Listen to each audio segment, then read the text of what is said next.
Buenas noches.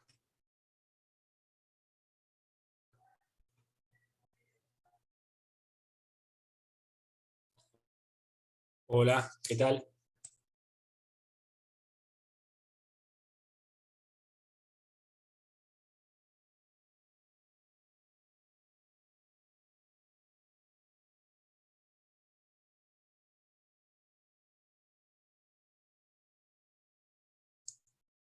Vayan poniendo el presente, por favor, en el chat, así después lo copio y completo la lista.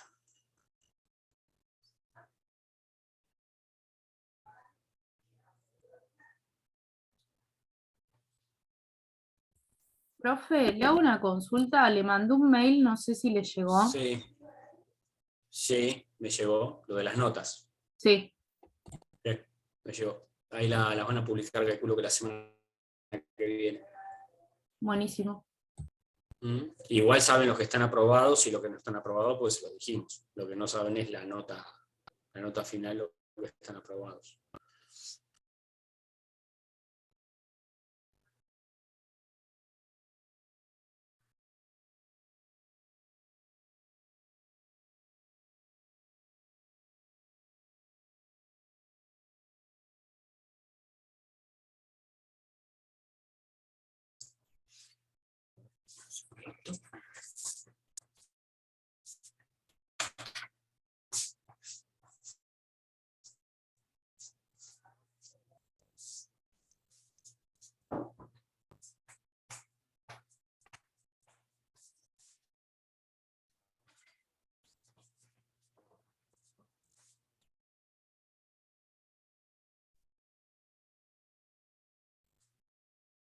Bueno, ya estamos el 14, así que en breve vamos a arrancar.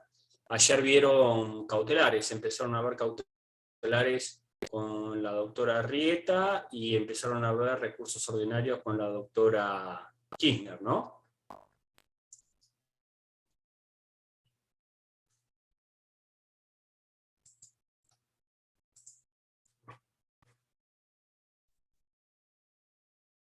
Bien, supongo que sí.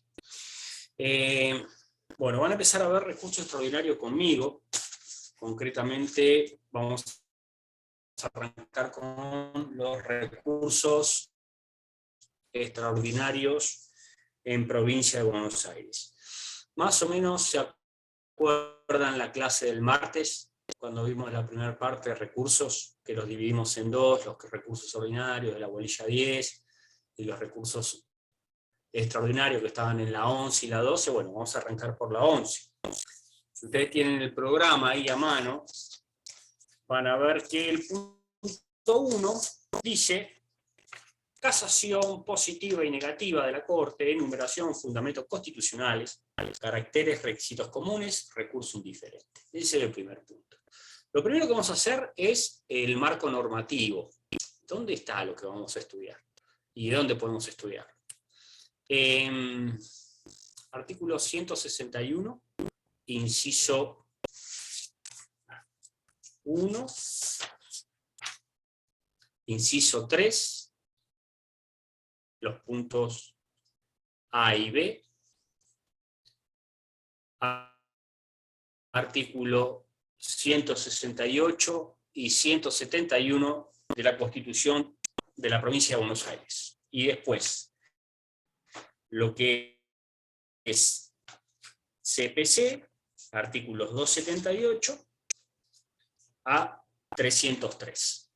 Ese es el marco normativo. Y Ley 5827, artículo 31 bis. Eso es lo que vamos a estar viendo en esta primera parte, y además una acordada, que es la acordada de queja, la 1790 del 78, por denegación de recursos extraordinarios provincial. Bien. Lo primero que dice es casación negativa, casación positiva, enumeración. Si ustedes leen los artículos que les dije, van a ver que hay 3 recursos extraordinarios en la provincia de Buenos Aires. El recurso extraordinario provincial, de inaplicabilidad de ley, doctrina legal o absurdo en la valoración de la prueba, ese es uno. Artículo 161, inciso 3A,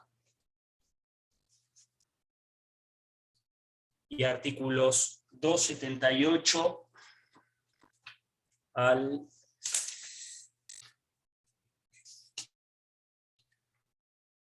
295 del Código Procesal. El segundo de ellos es el recurso extraordinario de nulidad, que lo ven en el artículo 161, inciso 3b, 168 y 171 de la Constitución Provincial, 296 al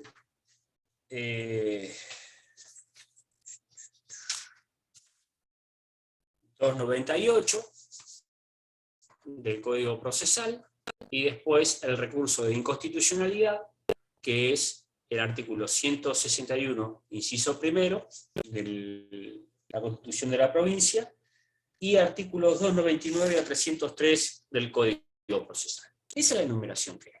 Bien. ¿Qué se entiende esto de casación positiva y casación negativa? La casación positiva, ese control casatorio que hace la Corte en todo el territorio de la provincia de Buenos Aires, es cuando le llegan las causas, la posibilidad de revocar la sentencia. Es decir, cuando le llega un recurso extraordinario a la Corte puede confirmar la sentencia del organismo jurisdiccional inferior o revocarla. Lo que es casación positiva y casación negativa, la diferencia es que cuando revoca la Corte y ejerce casación positiva, revoca y dicta el fallo. El claro ejemplo es el de inaplicabilidad de ley. Ejerce casación negativa cuando la Corte hace lugar al recurso extraordinario, revoca el fallo, pero no dicta la resolución, sino que lo reenvía al tribunal de origen para que con una nueva integración dicte una resolución. Ese es el recurso de nulidad. ¿Sentencia y casación negativa? ¿Puede repetir la casación positiva? ¿Cuál de ellas? El caso que revoca la sentencia. En los dos revoca. En los dos revoca. Es decir, llega un expediente a la Corte a través de un recurso extraordinario. Bien. La Corte puede confirmar, y está todo ok, o puede revocar el fallo del tribunal inferior. Si revoca el fallo del tribunal inferior, acá es donde ven la diferencia entre casación positiva y negativa. La positiva indica que revoca y dicta el fallo. Un ejemplo de ello es el recurso extraordinario de inaplicabilidad de ley, donde la Corte le dice, no, mire, la Cámara de Mar del Plata no tenía razón, se hace lugar al recurso y esto es lo que resuelve. En cambio, si es el de nulidad, porque la sentencia tiene algún vicio que tiene que ver con su forma, si revoca el fallo la Corte, dice, no, mire, hago lugar al recurso, tiene razón, ejerce una casación negativa y lo reenvía al tribunal de origen para que dicte resolución, porque esa sentencia tiene algo que tiene que ver con la forma que está mal, porque no respeta el 161 inciso 3b, o el 168 o el 171 de la Constitución de la Provincia de Buenos Aires. ¿Y por qué pasa eso? Fíjense, un poco de sentido común. El juez de primera instancia dicta una sentencia. Ahí tenemos primera instancia. Va a Cámara. Cámara dicta una sentencia. Ahí tenemos segunda instancia. Va a Corte a través de un recurso extraordinario de nulidad. Corte hace lugar al recurso y dice, no, mire, la sentencia de Cámara tiene vicios que no son que no respeta lo que dice la Constitución de la provincia. Esa sentencia es nula. Es lógico que tiene que volver a segunda instancia a que dicte una resolución, porque si no, tendrían resolución de primera instancia y de corte, porque la de Cámara sería nula. ¿Se entiende? El porqué del reenvío también. ¿Se entendió? Es más, vamos a poner un supuesto. Primera instancia, ustedes se van a Cámara. De Cámara, como la sentencia, por ejemplo, tiene la firma de un solo juez, en lugar de mínimos 2 están de acuerdo, y con el presidente, en el caso de que haya desacuerdo entre los 2 anteriores, se va a Corte. Corte dice, no, mire, tiene una sola firma esto. Vuelva al tribunal de origen. Tienen con una nueva integración que dictar una resolución y firman los 2 jueces que están de acuerdo. Esa nueva sentencia también puede ser objeto de un recurso extraordinario. Pero la Corte, en el supuesto anterior, en el nulidad, se hace lugar a la nulidad, revoca la sentencia y tiene que mandar a que se dicte un nuevo fallo en el órgano jurisdiccional respectivo. Eso es casación positiva, revoco y dicto resolución; casación negativa, revoco, reenvío para que dicten resolución conforme a la ley. Y es específicamente el de nulidad, porque si es el de nulidad, la sentencia no respeta, por lo menos las formas que dice la Constitución provincial. No respetó las mayorías, no respetó el acuerdo, no respetó todo eso. Ya lo vamos a ver. ¿Se entendió? ¿Cuál es el origen de la casación negativa? Van a encontrar algún que otro fallo en el cual la Corte, en un supuesto muy específico, igual dicta una resolución, pero eso es muy excepcional, que se ha dado en algún fallo muy, muy específico donde era necesario actuar con cierta diligencia. Pero ¿cuál es el origen de la casación negativa? Tiene que ver con la Revolución Francesa. La Revolución Francesa, los legisladores, es decir, ¿cuál es el sentido de la Revolución Francesa? Una de las grandes bases es la división de poderes. Que no haya alguien o un poder con poder absoluto, sino repartido y que todos nos controlemos. Ahora bien, los legisladores que asumieron luego de la Revolución querían ver cuál de los jueces hacían respetar la nueva legislación y cuál pertenecía al régimen anterior. Entonces, lo que hacían era controlar las sentencias. Si no estaban aplicando las legislaciones respectivas, daban el fallo, pero ellos no podían dictar resolución porque eran legislativos. Y reenviaban para que otro órgano jurisdiccional dicte una sentencia conforme a las leyes de la Revolución. Ese es el origen de la casación negativa. Pero en Provincia de Buenos Aires funciona así. ¿Cuáles los fundamentos de estos recursos? Que la Corte, dentro de la jurisdicción provincial, ejerce este control casatorio, ¿no? Es decir, revisa las resoluciones de los tribunales inferiores. ¿Por qué le da esta facultad a la Corte de revisar? Para que controle ella la correcta aplicación de la ley dentro del territorio de la provincia de Buenos Aires. Ese es uno. Y el otro es que además da uniformidad de criterio, porque los fallos de la Corte provincial son vinculantes para los organismos inferiores, le hace cámaras, tribunales, jueces de primera instancia de la provincia de Buenos Aires, dentro de la justicia ordinaria. Ahí tienen 2 fundamentos del porqué del control casatorio. ¿Qué dice la Constitución de la provincia de Buenos Aires? Por nosotros enumeramos a los artículos, pero no los leímos. Fíjense el artículo 161. Acá comienza el capítulo de las atribuciones de la Suprema Corte de Justicia de la provincia de Buenos Aires. El artículo 161 dice que la Suprema Corte de Justicia tiene las siguientes atribuciones. Inciso primero, ejercer la jurisdicción originaria y de apelación, ver acerca de la constitucionalidad o inconstitucionalidad de leyes, decretos, ordenanzas o reglamentos que estatuyan sobre materia regida por esta Constitución y se controvierta por parte interesada. Este inciso hace referencia a dos cosas, que ustedes lo tienen en el punto 3 de la bolilla 11. Al recurso extraordinario provincial de inconstitucionalidad y a la acción de inconstitucionalidad. Por eso habla de que ejerce la jurisdicción originaria cuando hay una acción de inconstitucionalidad presentada directamente en corte, y de apelación. Cuando habla de apelación, habla del recurso extraordinario de inconstitucionalidad, recurso extraordinario provincial. ¿Está? El otro inciso que nos interesa es el tercero. En el tercero vemos en los incisos A y B el recurso extraordinario de inaplicabilidad en el A, y en el B, en el de nulidad.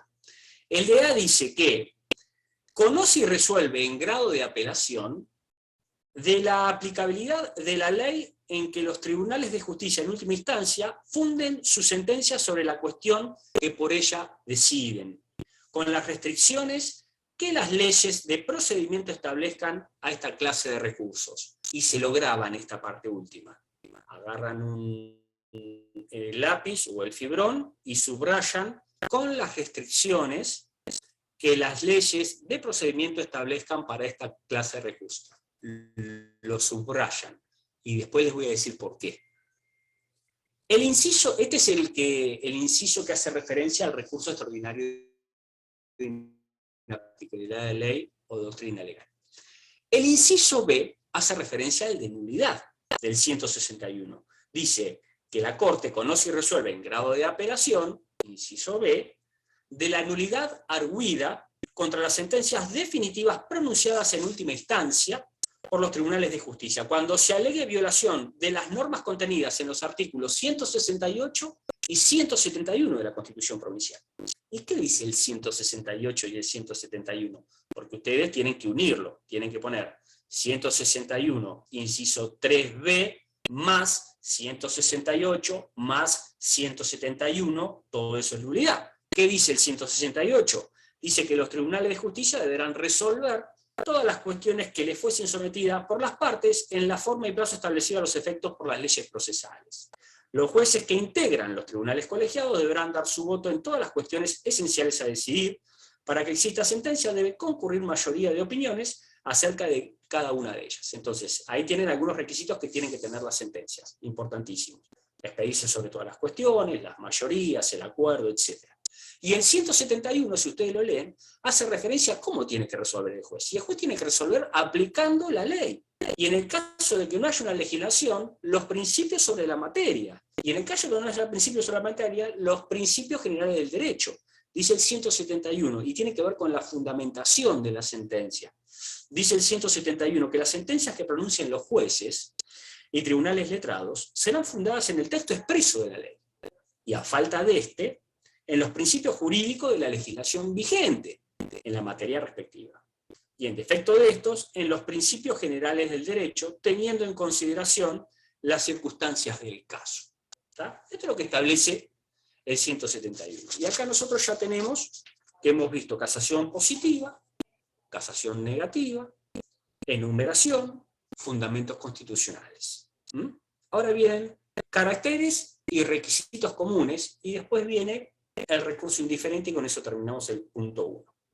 Caracteres y requisitos comunes es un punto largo, así que nos va a llevar el tiempo. De lo dicho hasta ahora, ¿alguna pregunta? Pueden habilitar el micrófono y hacer la pregunta respectiva.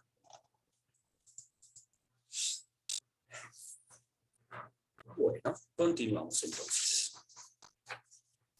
Vamos a empezar a ver caracteres de los recursos extraordinarios, los requisitos, los caracteres de los recursos extraordinarios.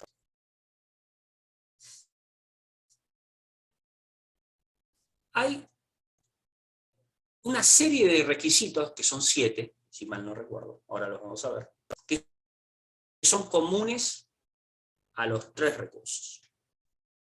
Y hay un recurso extraordinario que, además de esos requisitos, tienen dos que son específicos de él. Y con esto vamos a hilvanar un poco lo que dijimos del artículo 161. Todos los requisitos comunes son comunes a los tres recursos. En uno se exigen dos más, y es en la inaplicabilidad de ley, y tiene que ver con las cuestiones económicas, del monto mínimo del agravio y el depósito previo.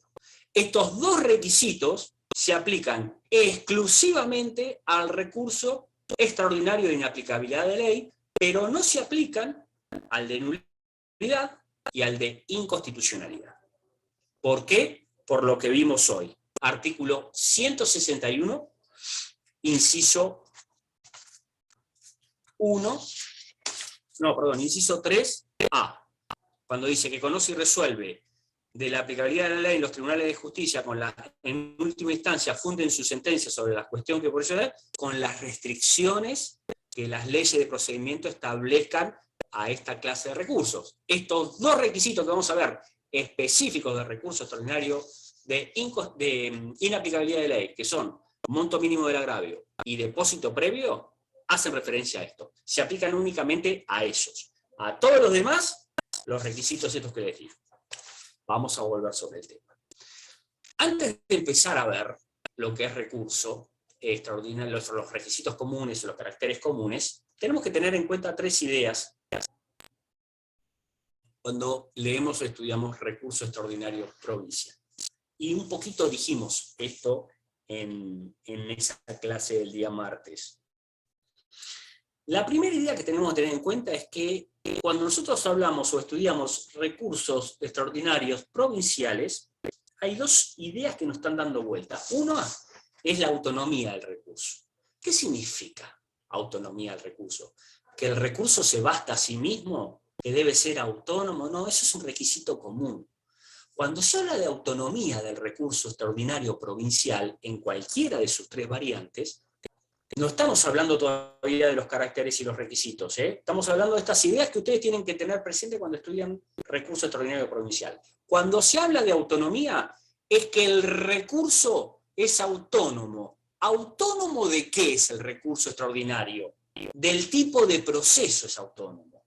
No importa el tipo de proceso que sea, ordinario, sumario, sumarísimo, amparo, ejecutivo, no importa.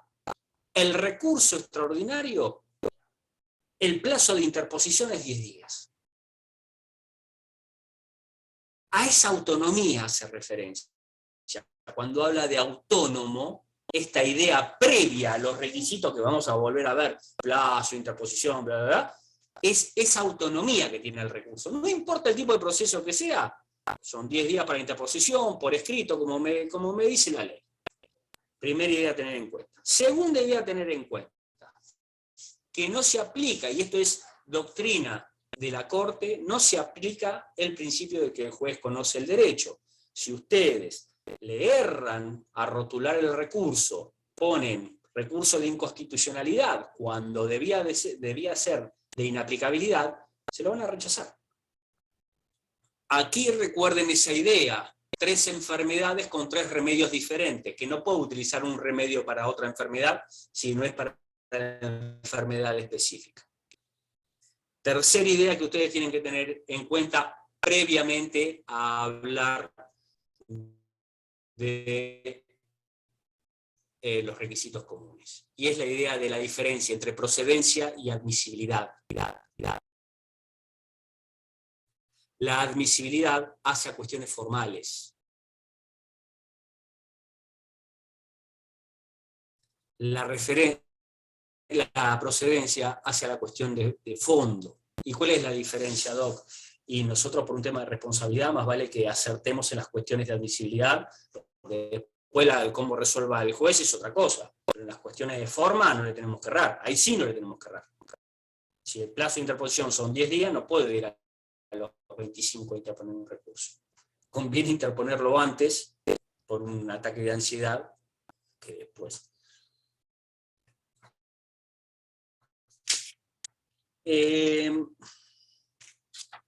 Ahora sí, una vez que tenemos estas tres ideas, que refrescamos estas tres ideas, que algo habíamos dicho en la clase del martes, nos vamos a adentrar en los requisitos comunes. Reitero, los requisitos comunes son los requisitos que se cumplen en cada uno y en todos los recursos extraordinarios. En todos se cumplen. Y anoten, esos requisitos son: tribunal emisor del fallo.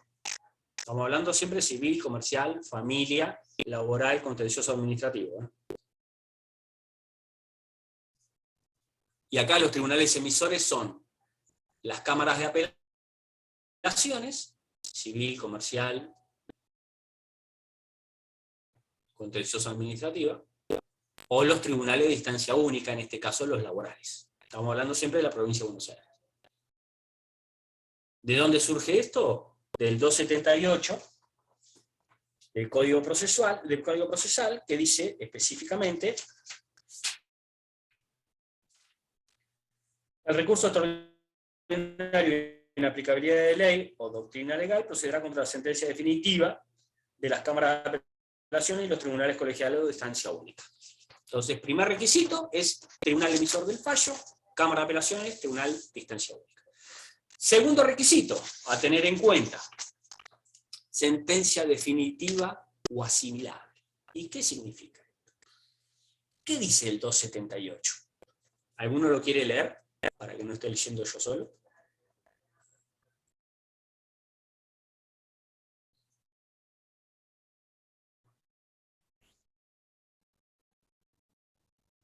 ¿Nadie? ¿Lo leo yo? Bueno. Dice, el 278 dice lo siguiente: el recurso extraordinario de inaplicabilidad de ley o doctrina legal procederá contra la sentencia definitiva de las cámaras de apelaciones y los tribunales colegiados de instancia única, siempre que el valor del agravio exceda la suma equivalente a 500 ius arancelarios. Si hubiese litisconsorcio, el recurso será admisible si hicieren mayoría los que individualmente reclamen más de dicha suma. Inciso 3, el párrafo 3, perdón, dice: a los efectos del recurso se entenderá por sentencia definitiva la que, aún recayendo sobre cuestión incidental, termina la litis y hace imposible su continuación. Entonces, ¿qué se entiende por sentencia definitiva? ¿Se entiende por sentencia definitiva la que tiene la forma del 163 o su réplica de cámara? No. Esa es una posibilidad. La sentencia definitiva emitida por el tribunal de instancia única o en la Cámara. Pero si no, son aquellas sentencias que pone fin no al litigio, sino a la cuestión, que yo no la puedo volver a editar a la cuestión. Por ejemplo, las que resuelven una excepción de previo especial pronunciamiento. Por ejemplo, la falta de legitimación. Yo no puedo volver a discutir ese tema, por más que no tenga el formato de sentencia definitiva. Pero es una resolución asimilable a la sentencia definitiva, porque no se puede volver a discutir. ¿Se entendió? Perdón, ¿eh? Tengo acá el can que...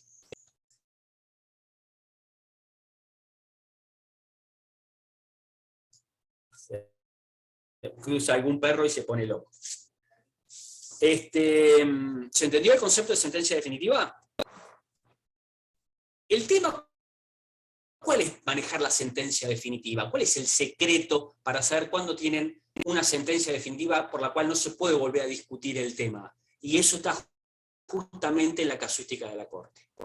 Es muy sencillo estudiar recurso extraordinario, tanto provincial como federal. Lo que es recontra difícil es llegar a la Corte, tanto en provincia como en nación. ¿Y saben cuándo hacen la diferencia? Cuando están con esta casuística. Porque yo te digo, bueno, sí, sentencia definitiva es la que pone fin al litigio con el concepto del 163 o su equivalente en cámara, mejor dicho. En realidad estamos hablando de sentencias emitidas por las cámaras o tribunal de instancia única, o la que pone fin a la cuestión que no se puede volver a discutir. Entonces, en la primera no hay drama, el tema es la segunda. Una cuestión que resuelve una medida cautelar, en principio, si vos tenés un ordinario posterior, no podrías, o por el tema de las caracteres que tienen las medidas cautelares. Un tema de alimentos, cuando que la posibilidad de que se modifique la cuota alimentaria, se aumente o se disminuya. Hay supuestos que no, pero sí hay supuestos que sí. Entonces, la diferencia para ver cuándo una sentencia es definitiva o equiparable a tal, está en la casuística de la Corte. Tercer supuesto, entonces tenemos el primero, tribunal emisor del fallo; el segundo, sentencia definitiva o equiparable, que está en el 278, párrafo tercero. Tercer supuesto, suficiencia técnica recursiva del primero, del recurso extraordinario. ¿Qué es esto de suficiencia técnica recursiva? Que el recurso sea autosuficiente, que se autoabastezca, no autónomo. No lo confundan con la idea de autonomía, de esa idea previa que tenemos que tener en cuenta, sino que sea autosuficiente, que con la sola lectura del recurso sea suficiente para resolver sin que haya remisiones a partes del expediente.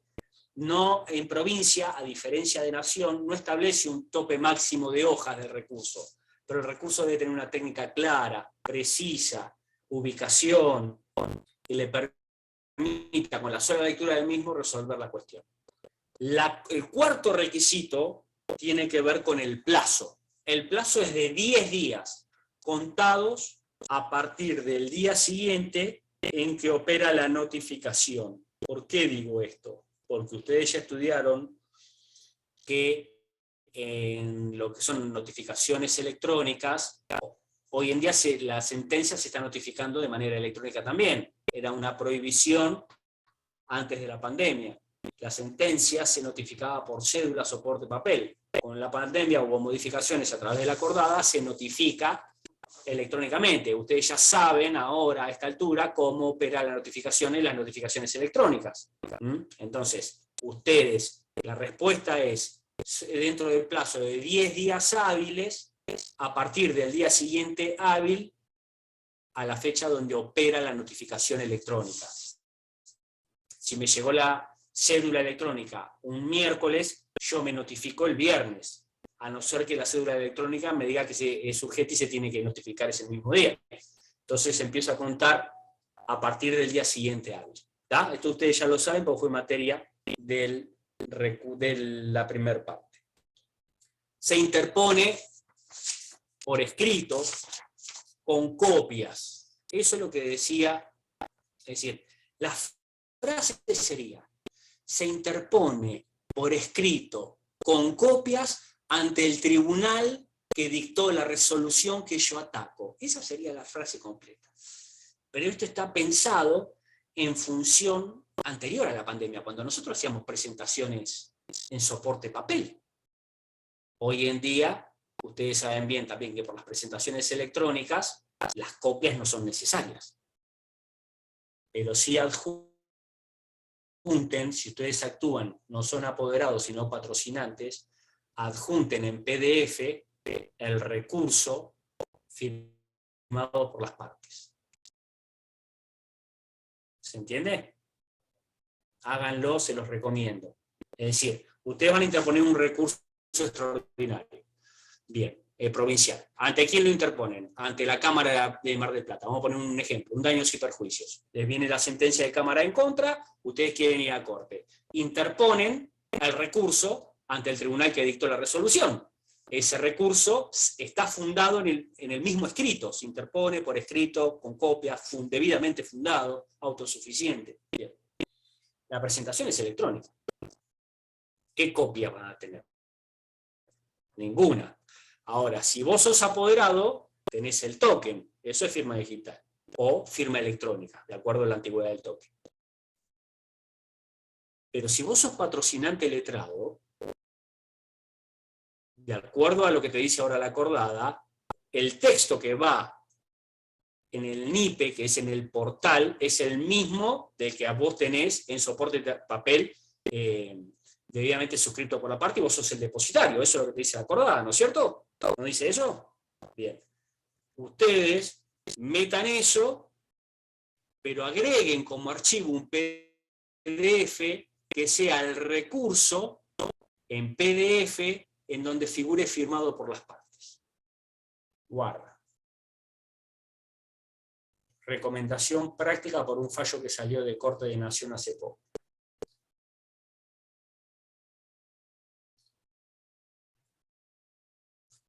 Sexto requisito. Veníamos, tribunal emisor del fallo, sentencia definitiva equiparable a tal, técnica recursiva suficiente, plazo, interposición por escrito con copia, ¿verdad? Sexto requisito. La constitución de un domicilio en La Plata.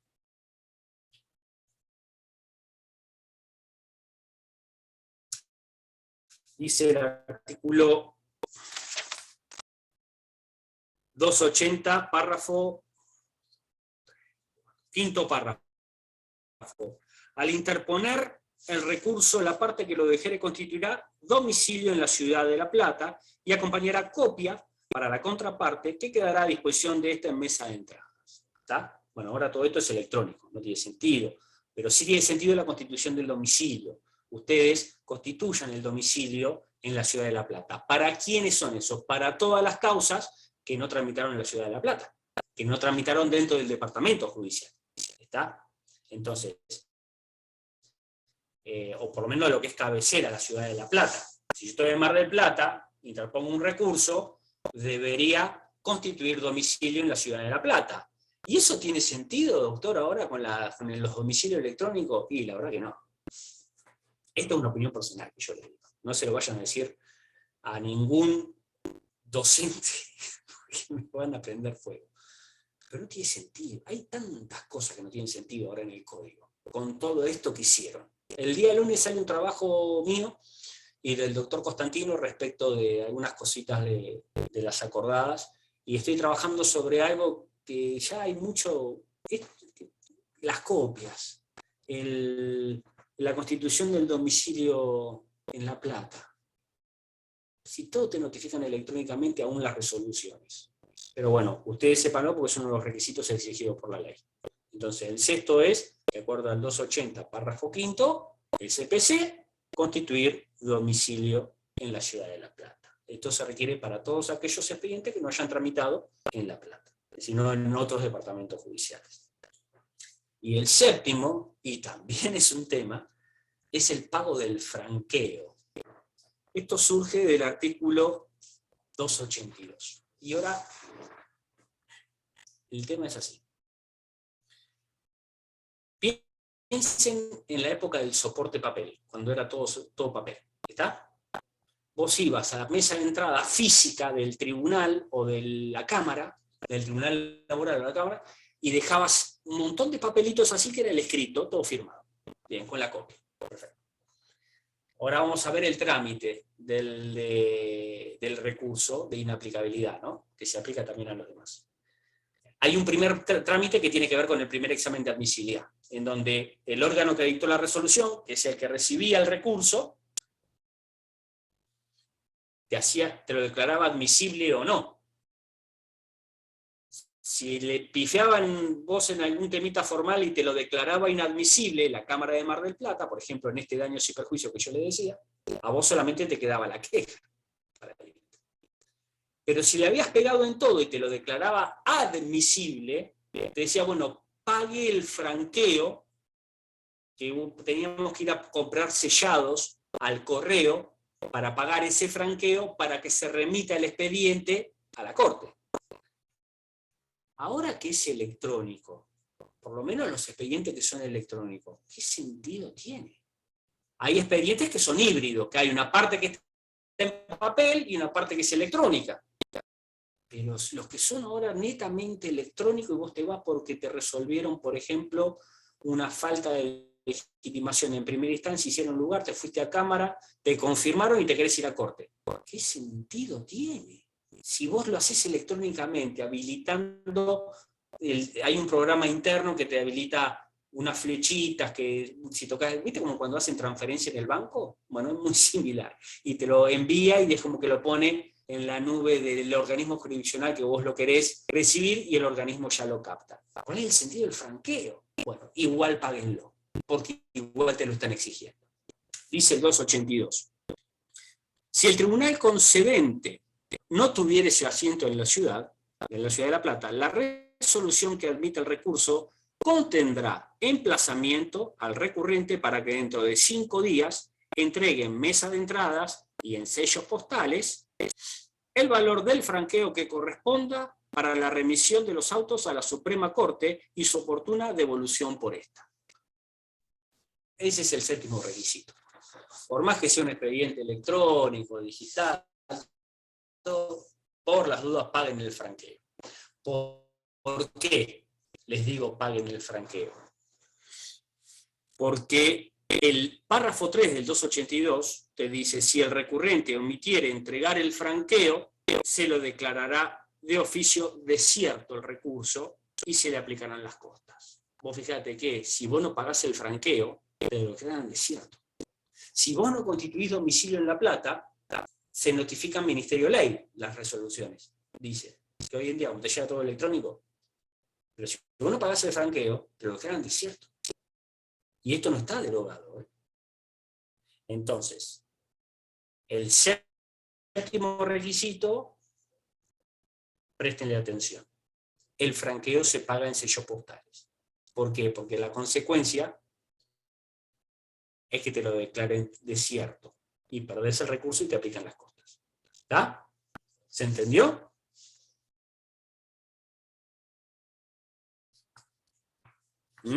Bueno, entonces, estos son los recaudos o requisitos comunes a los 3 recursos. En los 3 recursos se exigen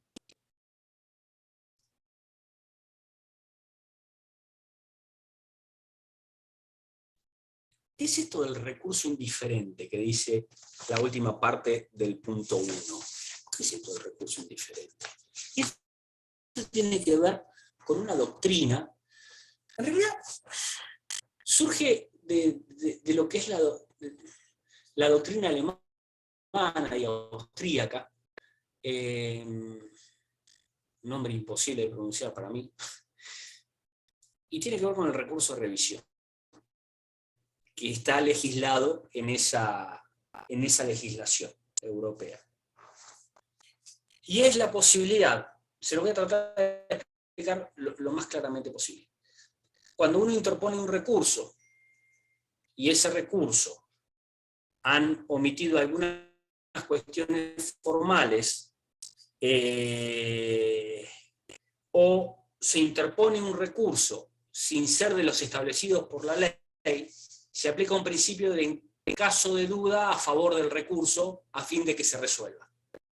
Por eso se llama recurso indiferente. Sería un poquito la contracara de lo que vimos de Iura Novit Curia, ¿se acuerdan? Sería un poquito una contracara de eso.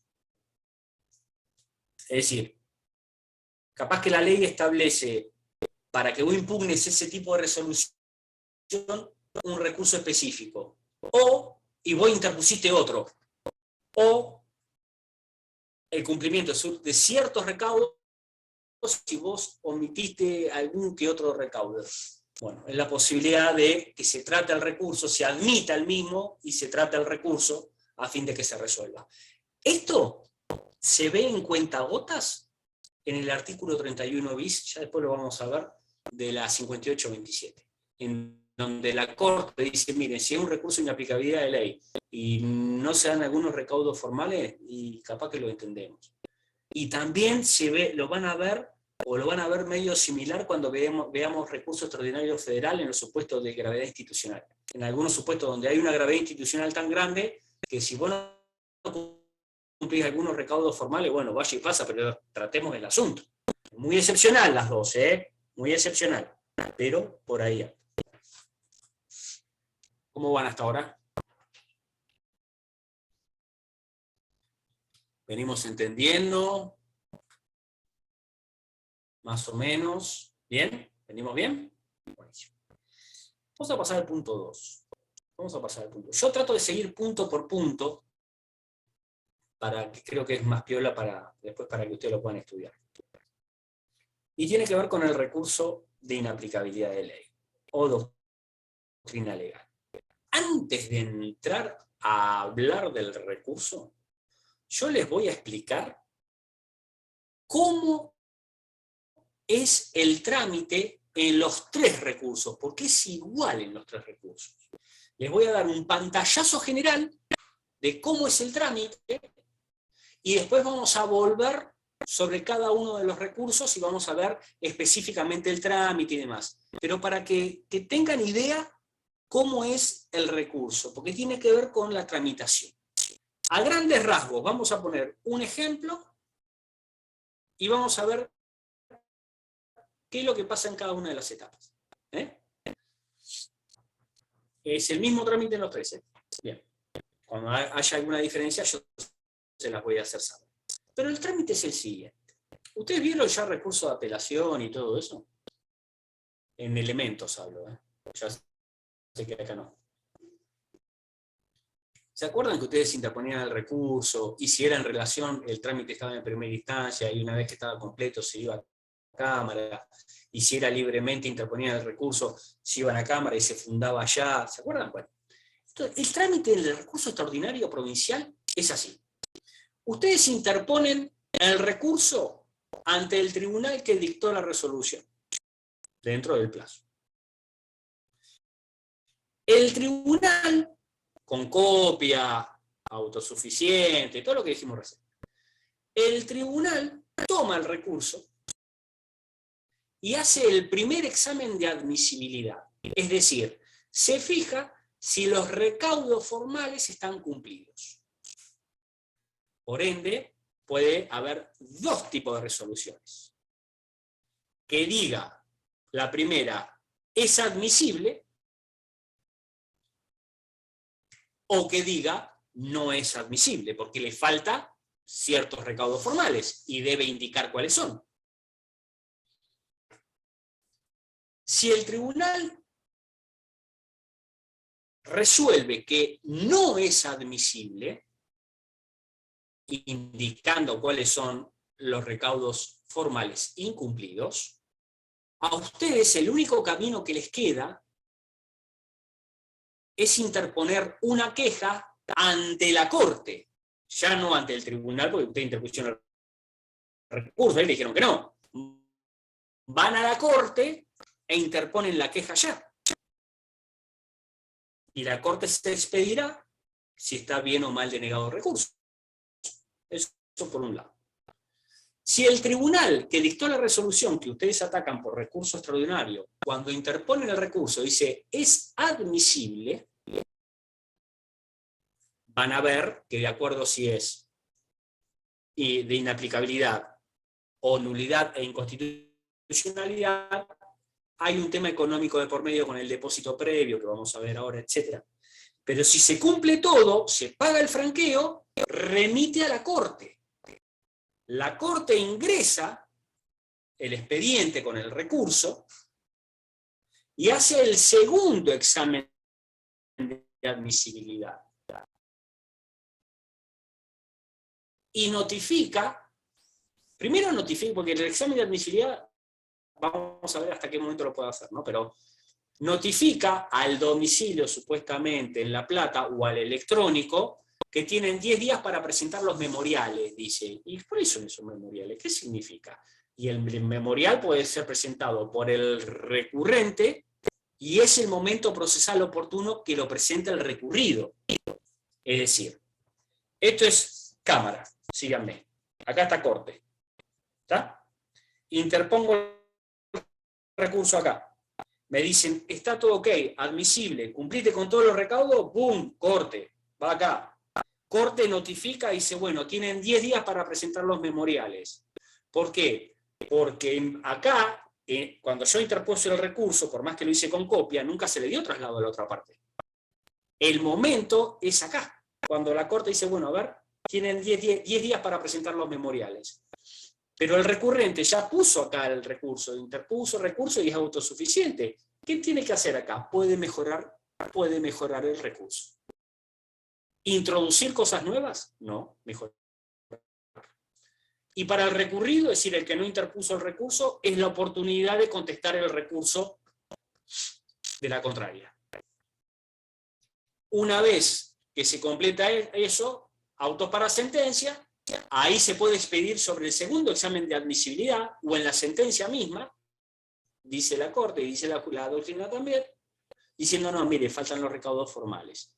Si está todo ok y pasa el segundo examen de admisibilidad, bueno, los jueces lo dirán, se resolverá y se expedirán sobre la procedencia o no del recurso. Pero lo que me interesa, ahora vamos a ver específicamente eso, es que vean el trámite. Cámara, interponen el recurso, si te dicen no, te vas directamente a Corte por queja. Si te dicen sí, está bien, es admisible, remiten a Corte, una vez que lo recibe Corte, le dice a las partes 10 días los memoriales, y después pasa a resolver.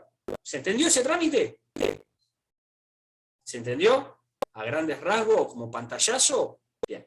Ahora nos vamos a abocar al trámite específico dado para los recursos y demás. Pero es importante que esa película general lo tengan, para que sepan cómo funciona.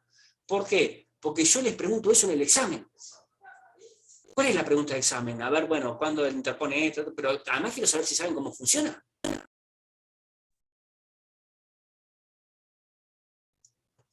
Recurso de inaplicabilidad de ley. Arrancamos por el primero.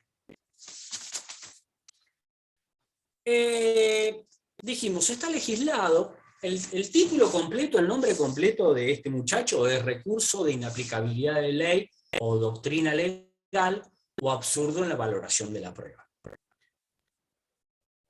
Este último, absurdo en la valoración de la prueba, es un agregado jurisprudencial, es decir, es creación pretoriana. Los anteriores, inaplicabilidad de ley o doctrina legal, está dicho así en la ley. ¿Dónde se encuentra legislado? Dijimos 161, inciso 3A, y del 278 al 295 del Código Procesal. ¿Cuál es el concepto de este recurso extraordinario? Yo anoté, hay muy buenos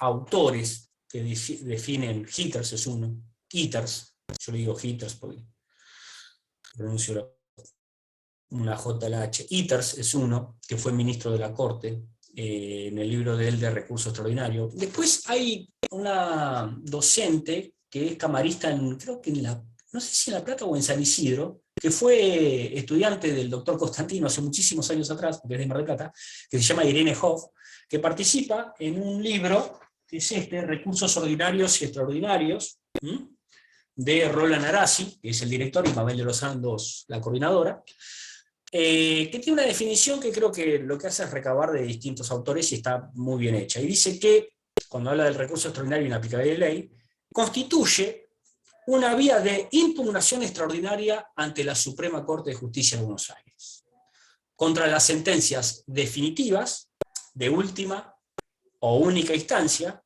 a las que se atribuye la violación o errónea aplicación de la ley o doctrina legal. Por su intermedio, dice la Ultrahoff, se denuncian ante el máximo tribunal fallas en la interpretación y aplicación del derecho, y se busca que la Corte declare cuál es el correcto derecho aplicable. Lo que trata de verse acá es los errores injudicando al momento de juzgamiento por la errónea aplicación del derecho. ¿Cuál es la finalidad de este recurso? Lo mismo, la correcta aplicación del derecho, de la ley, cualquier ley en la provincia, es muy amplio el concepto de ley, ya lo vamos a ver, y la uniformidad de criterios. Esas son las dos finalidades, lo mismo que vimos anteriormente. ¿Qué es lo que contempla este recurso? Y acá ustedes pongan recurso de inaplicabilidad de ley. Cuando lo vean en JUBA, si ustedes consultan JUBA, van a ver que dice RIL. Recurso, cuando dice RIL, es recurso de inaplicabilidad de ley. Cuando dice REI, es recurso extraordinario de inconstitucionalidad, y cuando dice REN, es recurso extraordinario de nulidad. Eso cuando estén leyendo los fallos de corte de provincia. Bueno, ¿qué contempla? Pongan acá, ¿qué contempla? Y saquen una flechita. Y ponen violación de la ley o doctrina legal.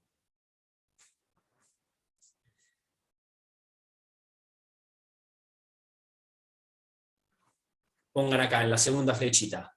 Absurdo en la valoración de la prueba. Y saquen una tercera flechita para abajo y pongan cuando hay cuestión federal. ¿Está? Bien, vamos entonces a cada uno de los supuestos.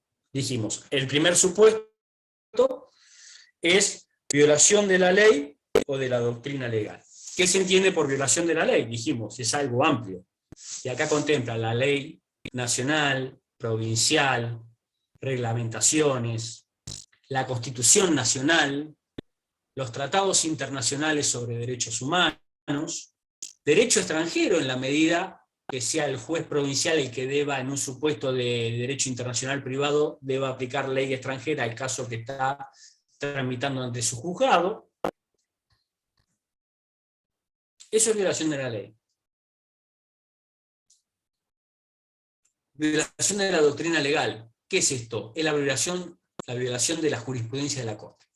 Es la violación de lo que la Corte dice que debe ser en un supuesto análogo. Si la Corte viene pidiéndose que ante este supuesto se resuelve A y dice A, y el fallo que usted ataca dice B, está violando lo que es la doctrina legal de la Corte. Esa es la primera flechita. Entonces, contempla, primera flechita, violación de la ley, la doctrina legal. Segunda flechita, dice absurdo en la valoración de la prueba. Y acá hay una diferencia con la primera flechita. Cuando yo digo que viola la aplicación de la ley, o violación de la ley o doctrina legal, estoy haciendo referencia a que el fallo que yo ataco está violando el derecho. Entonces, lo que se está cuestionando ahí, en el primer supuesto, son cuestiones de derecho. En el segundo supuesto, cuando digo absurdo en la valoración de la prueba, que es de creación pretoriana, es decir, la Corte lo ha creado, lo que se cuestionan acá son cuestiones de hecho de prueba. Es decir, la resolución que yo ataco hace una apreciación incorrecta de la prueba. Y acá entonces sí yo estoy ingresando a corte por cuestiones de hecho y de prueba. Porque para ir a corte ustedes lo vienen escuchando de que están en primer año, solo por cuestiones de derecho. Bueno, ahí lo ves en el primer supuesto. Pero ahora en el segundo supuesto, vemos que también se va cuando hay un absurdo en la valoración de la prueba. ¿Y cuándo se configura un absurdo en la valoración de la prueba? Por ejemplo, hay 3 ejemplos que yo les voy a mencionar. Uno de los supuestos es un desvío de las reglas del pensar, de la lógica y del sentido común. ¿Saben qué es eso? Es cuando hay un desvío de la sana crítica. Cuando no hubo sana crítica, que es el criterio en el cual nuestros jueces deben apreciar la prueba en el fuero civil y comercial. El segundo supuesto, cuando hay una grosera desinterpretación del material probatorio aportado. El testigo me dijo esto, este testigo me dijo aquello, este testigo me dijo, el perito me dice tal cosa y resuelve el juez cualquier otra cosa. No me lo está interpretando. Y el tercer supuesto, cuando hay un error grave y manifiesto que condujera a conclusiones inconciliables con las constancias de auto. También un poquito lo anterior, ¿no? Si todo esto me está diciendo tal cosa y el juez me resuelve tal otra, ¿de dónde lo sacaste? Son absurdos en la valoración de la prueba. ¿Y cuál es lo novedoso de esto? Que yo puedo ir a corte justamente porque está bien, aplica el derecho, hay un error, pero lo que lleva al error es una cuestión fáctica y probatoria. ¿Se entiende? Y el tercer supuesto, dijimos, era el primero, violación de la ley o doctrina legal, el segundo, absurdo en la valoración de la prueba, y el tercero, dijimos, cuando hay cuestión federal. Y esto tiene que ver con que yo, para llegar a la Corte de Nación debo pasar sí o sí por la Corte de Provincia. Por un fallo, debe expedirse la Corte de Provincia. Y esto tiene que ver con lo que resolvió la Corte de Nación en los casos Strada y Di Masio, entre otros tantos, en el cual dice, bueno, para llegar acá a Corte de Nación, si hay, por más que haya cuestión federal, muchachos, tiene que expedirse el Superior Tribunal Provincial de la causa, y en este caso es la Corte. Entonces, cuando ustedes estén ante un supuesto de sentencia arbitraria, por ejemplo, y quieran, o una cuestión federal, porque quieran llegar a Corte en ese sentido, el recurso para transitar de la Cámara de Apelaciones a la Corte de Provincia sería el de inaplicabilidad de ley. Yo tengo que utilizar ese recurso cuando después me quiero ir a Corte de Nación por un supuesto de que haya una cuestión federal. ¿Está? Esto entre pinzas, porque lo van a terminar de entender cuando veamos recurso extraordinario federal. Lo que se tienen que quedar hoy en día en la cabeza es: el recurso de inaplicabilidad de ley contempla el supuesto de violación de la ley de doctrina legal, lo que dijimos, absurdo en la evaluación de la prueba, con la explicación que dimos, y en principio, cuando hay cuestión federal. Con eso, con que esté eso, estamos bien. Y lo vamos a completar dentro de 2 clases, cuando veamos recurso extraordinario federal. ¿Cómo vamos hasta ahora?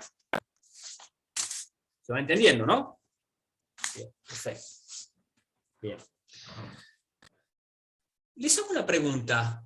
¿Cómo me veo? No desde lo físico, sino cuando hablo. ¿Se me escucha bien? ¿Se corta? ¿No se corta? Escuchar se escucha bien, pero la imagen se traba. Pero a ver, Cambié la computadora. Bien, cambié la computadora porque a veces era insoportable seguirlo. Bueno, compré, no sé, todo lo que me dijeron que tenía que comprar, que es mucho más rápida, disco sólido, ¿verdad? Y se escucha, me dijeron que se escucha mejor. Si se ve algo entrecortado, debe ser la conexión de internet. Entonces, más megas no puedo comprar, porque ya compré todos los que había. Es imposible. Sí, en la pantalla dice, el ancho de banda es muy bajo. Es muy bajo, mirá, y eso debe ser por donde vivo yo. Ese es el problema. Bueno.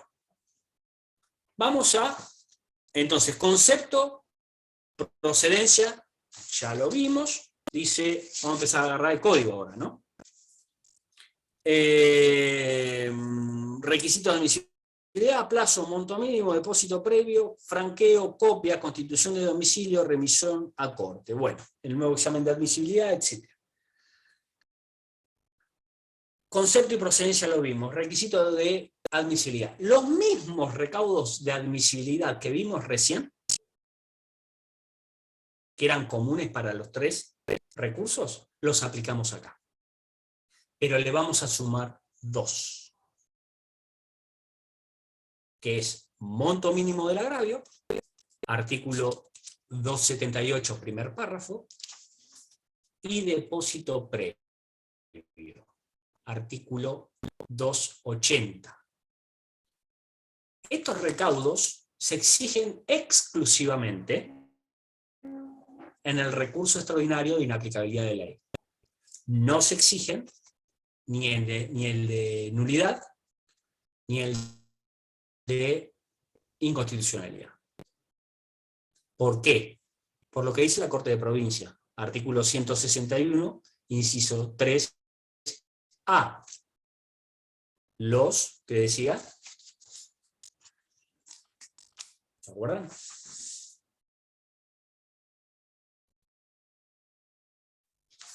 ¿Alguno tenga memoria? Que procedía el recurso con las restricciones, ¿se acuerdan? Que establezcan los códigos, la legislación procesal. Bueno, cuando habla de restricción en el 161, inciso 3A, habla de esto, del depósito previo y del monto mínimo del agravio. En lo que es materia civil y comercial, se aplica esto. Estos recaudos van para el de inaplicabilidad y no van para el de nulidad e inconstitucionalidad.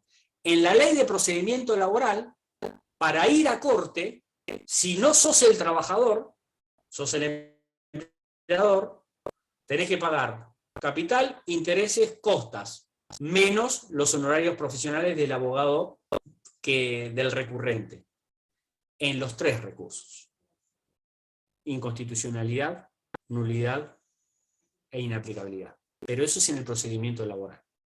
En el procedimiento civil y comercial, los recaudos económicos únicamente de 278 y 280 respecto de la inaplicabilidad de ley, porque es lo que establece la Constitución. Bien, arranquemos entonces con estos 2 recaudos que son exclusivos de la inaplicabilidad.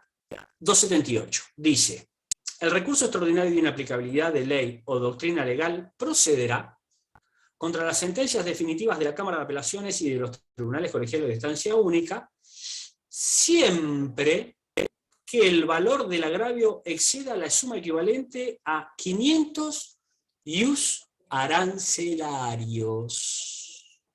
¿Qué es el ius? Es la medida que se tiene en cuenta para regular los honorarios, ¿se acuerdan? Bueno, que va variando. Como nosotros estamos en ius, lo que te van informando es cada 2 meses, 3 meses, cuánto va aumentando. Hoy en día está 3.265, 3.267, por ahí.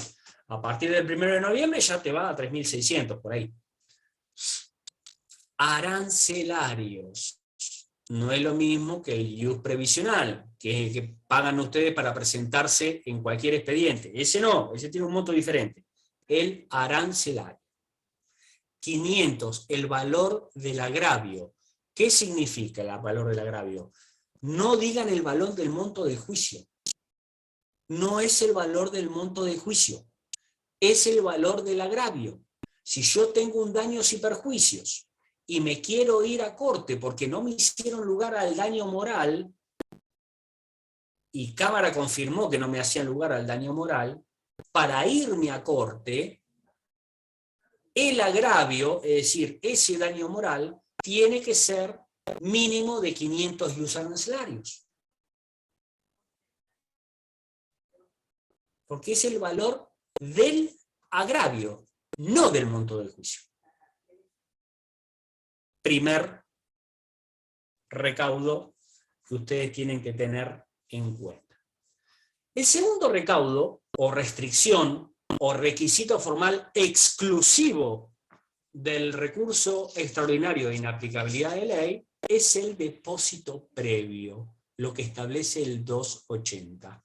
El 280 dice: el recurrente, al interponerlo, el recurso, ¿no? Obvio, acompañará un recibo del Banco Provincia de Buenos Aires del que resulte haberse depositado a disposición del tribunal que pronunció la sentencia impugnada una cantidad equivalente al 10% del valor del litigio, que en ningún caso podrá ser inferior a la suma equivalente a 100 ius arancelarios, ni exceder de la equivalente a 500 ius arancelarios. Si el valor del litigio fuera indeterminado o no susceptible de apreciación pecuniaria, el depósito deberá ser efectuado por la suma equivalente a 100 ius arancelarios. Bien, entonces, los requisitos formales tenemos los comunes y los 7 que vimos. Estamos hablando de inaplicabilidad. Y le vamos a agregar 2 más. El del 278 hace referencia al monto del agravio, 500 ius. El del 280, ponen una flechita para acá, hace referencia al depósito previo. Y ese depósito previo sí tiene en cuenta el valor del litigio. ¿Está? La plata que yo tengo que poner para que pueda ir a corte, que hace a la seriedad del recurso también, sí tiene que ver con el valor del litigio. Pero el tema que yo lo quiero llevar, quiero que lo distingan bien. Una cosa es el monto del agravio que yo quiero llevar a corte para discutirlo, que tiene que ser de un valor de 500 ius arancelarios, y otra cosa es el depósito previo, que tiene que ver con la seriedad del recurso, que yo no me estoy yendo al divino botón. Le estoy dando con esa plata que me interesa llegar a corte. Bueno, en el primero, el monto del agravio se tiene en cuenta el agravio. Como que yo voy a corte por las cuestiones que salen 500 ius o más. Pero en el depósito previo sí tengo en cuenta el valor del litigio. Y tengo que poner la plata entre 100 US y 500 US. No me puedo ir de ahí, por más que el juicio sea extremadamente superior. Pero tengan en cuenta algo. Puede ser que ustedes se vayan a corte en procesos en los cuales no hay monto del agravio. O que el mismo es indeterminado. Si ustedes se van por un tema de familia y el que no se habla, un tema de régimen de comunicación, no hay monto del agravio. Entonces no cumplirían y se van por inaplicabilidad de ley. No deberían cumplir el 278, porque no hay monto mínimo del agravio, porque es un proceso que no tiene apreciación pecuniaria, pero sí deberían cumplir con el depósito previo. ¿Se entendió? ¿Sí? Monto mínimo del agravio es lo que se exige en aquellos juicios que yo interpongo un recurso extraordinario de inaplicabilidad, pero que tienen apreciación pecuniaria. Depósito previo se exige para esos, pero también para todos los demás. Los que no tienen apreciación pecuniaria o el monto es indeterminado. Entonces, de acuerdo al tipo de proceso, yo voy a tener que cumplir con 2 de los requisitos, además de los 7 comunes, o con 1 de los requisitos, además de los 7 comunes. ¿Está? Bien. ¿Cómo es esto del depósito previo? Y acá tiene que ver un poco, el depósito previo es lo que les dije recién, es lo que le da seriedad al recurso. De que yo me estoy yendo a corte por un tema que me interesa, que no estoy yendo para hacer tiempo ni el divino botón. ¿Quiénes no pagan el depósito previo? Los que obtienen el beneficio de litigar sin gastos. Si ustedes se van por una cuestión de alimentos y son la parte alimentada, si son por un tema de defensa del consumidor con un beneficio de gratuidad,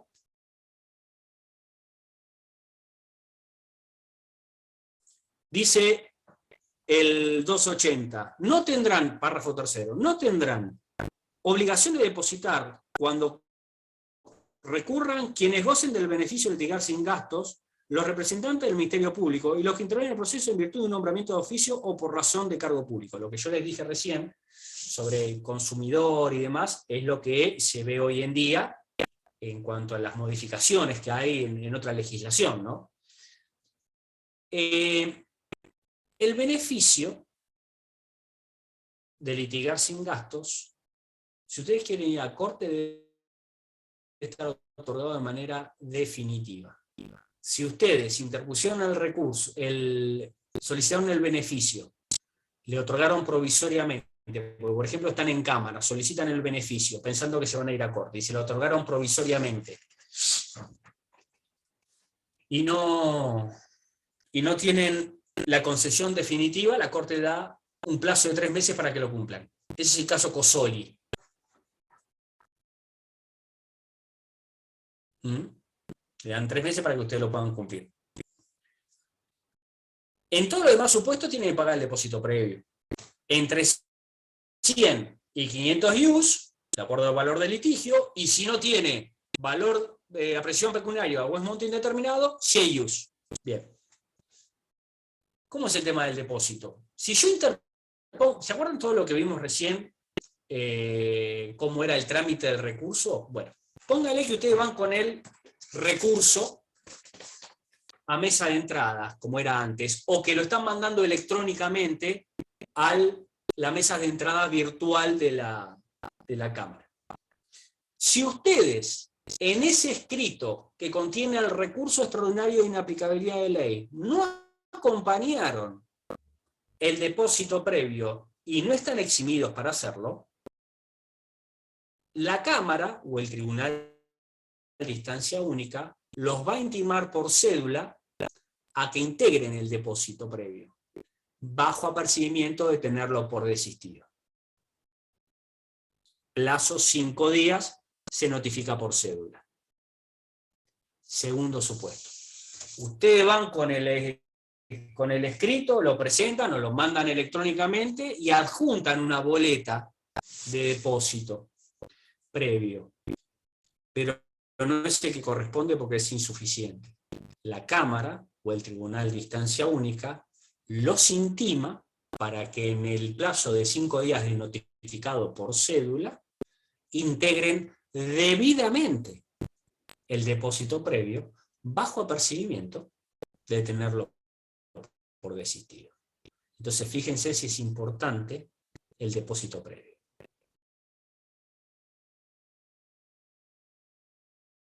Insisto, es lo que le da seriedad al recurso. ¿Cómo andamos de disco rígido mental por ser viernes a la noche?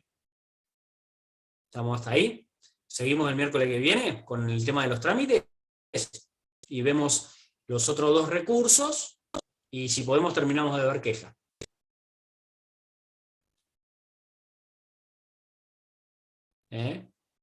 Bueno. Sí, está bien, profe. Sí, porque ya son 1:30, ¿no? Más o menos, son 28, pero bueno. Hoy estoy bueno. Sí, bueno, nos vemos entonces el miércoles que viene, por este mismo canal y a la misma hora. Y vayan estudiando esta primera parte. Capaz que los primeros 15 minutos voy a tomar, a ver si entendieron lo que les dije. Seguramente tomo para ver si comprendieron el tema y retomamos en lo que es el trámite de este recurso extraordinario de inaplicabilidad de ley y vamos después al de nulidad y al de inconstitucionalidad. Y si puedo, queja. Y si no, veremos. Porque yo, como no voy a estar del 10 al 20 de noviembre, seguramente tome unas clases antes ahora y los docentes después tomen la clase mía, a los que les voy a afanar la clase. Así yo ya por lo menos sé que gran parte de los temas que tengo que dar lo van a ver. Bien. Bueno, chicos. Chao, profe, gracias. Chao, gracias. Gracias.